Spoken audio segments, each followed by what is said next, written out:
What's up, guys? What's going on? I'm Paul. This is Pauline Theology's daily devotional, and we are finishing up on Laban and Jacob. This whole animosity, strife, struggle between each other. This is the final step, and then we're going to go on to another huge passage, which is awesome. But no spoilers. I'm gonna wait on that.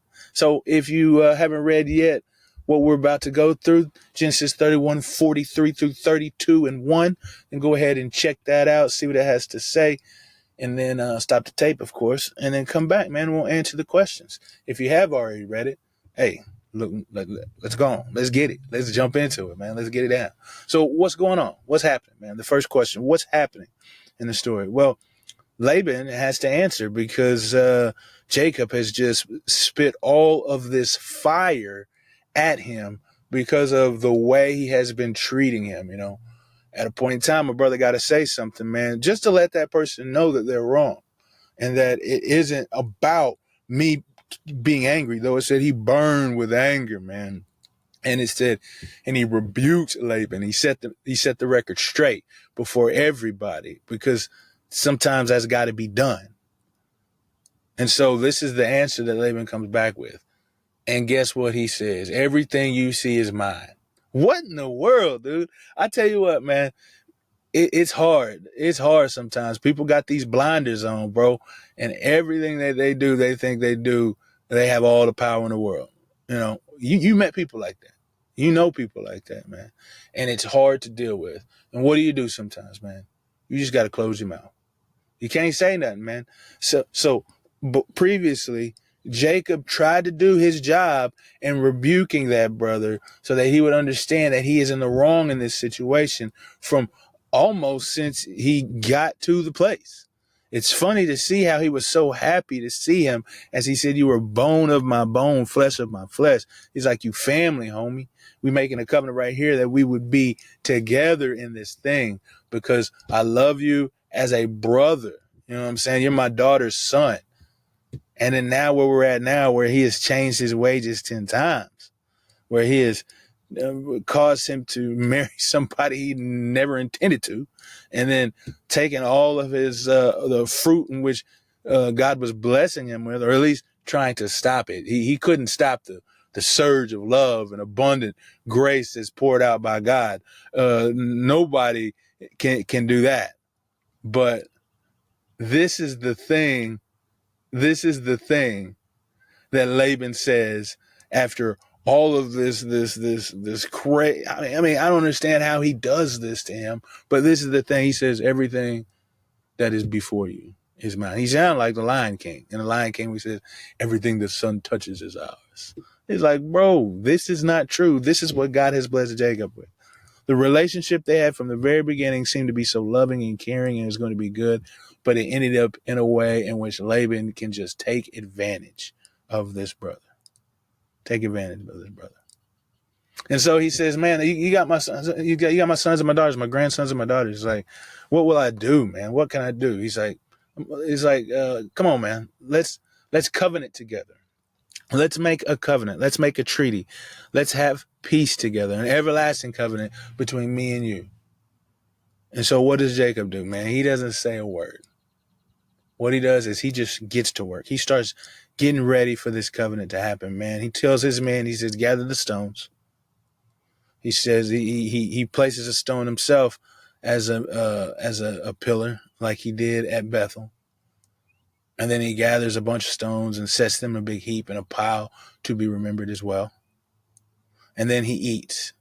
He calls his men to eat. And that there is like the initiation of the covenant. That's what he does. He just goes ahead and gets ready to do it. And then they name the place. They give it a name for what the covenant would be. Now, what happens after that is Laban goes on and then he starts trying to explain what's going on in the covenant.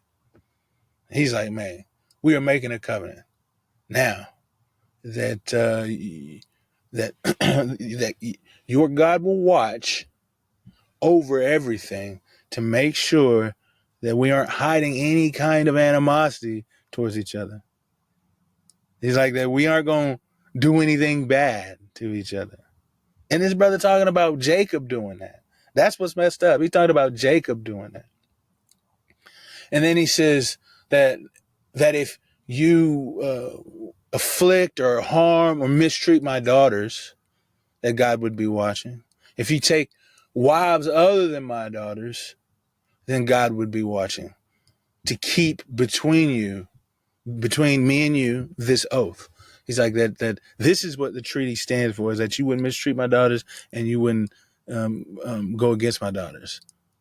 But as well, he says that you won't cross this boundary. So not only are these stones places of remembrance for the covenant, but they're also boundary markers. He says that you wouldn't cross this boundary to do evil against me, and I won't cross this boundary to do evil against you.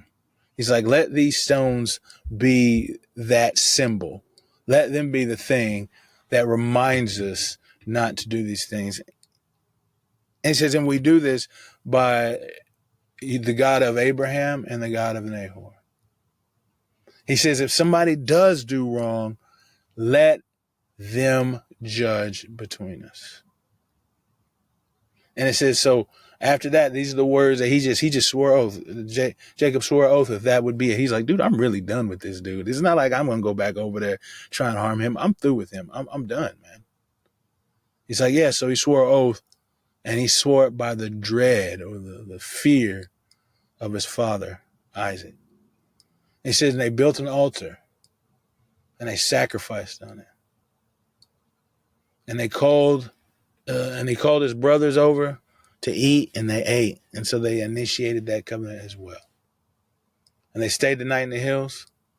And then the next day, Laban, he got up early, kissed his daughters and his grandsons, and he went back to his homeland. So what does this say about God? This was difficult actually to kind of see, in a sense, what it says about God because of all of the things of the covenant that's happening and taking place.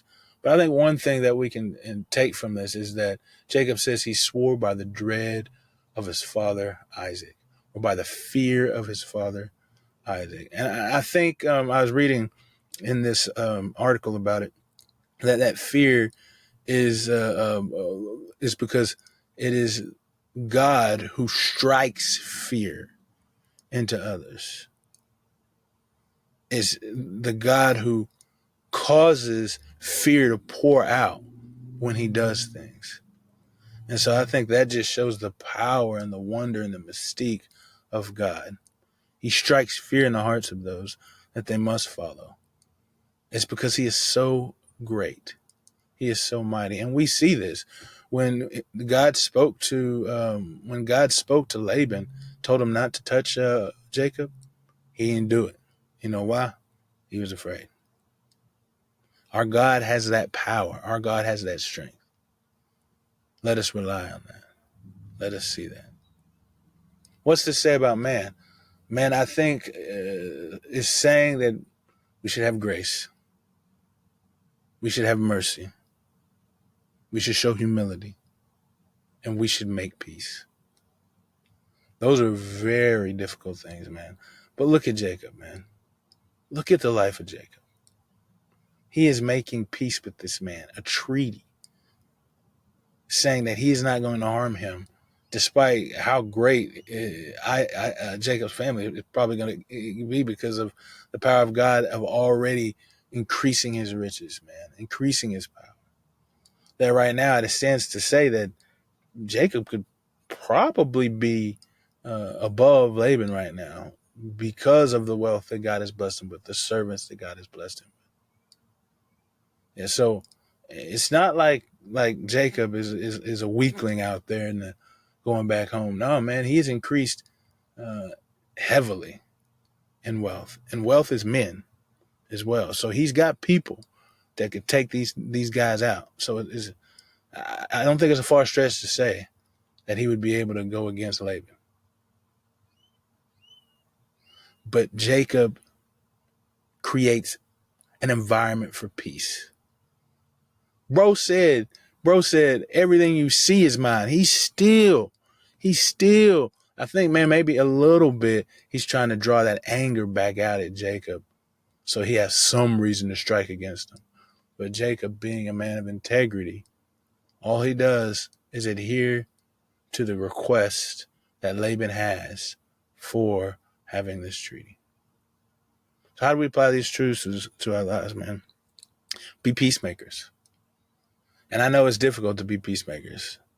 It is very difficult. We just talked at length about the things that happened that Laban did against Jacob, yet he still is going to be a peacemaker. So who do you have animosity with? Who are you striving and contending against? Who are you at battles constantly with? There was a lady at my work, and it was such a difficult time to deal with her. And it was incumbent upon me to be a person of peace, to be able to handle that situation. At times, I had to break out like Jacob and say some things. But God grew me through that time to build patience and humility so that I could be a man of peace. Is God making you a man or a woman of peace? Let that be your heart. And then know God that is on your side to do this. God is there for you. He is striving with you. Let him lead you to the peace that is necessary to show the goodness of God in this world. I thank you guys for listening, and I'll see you in the next episode.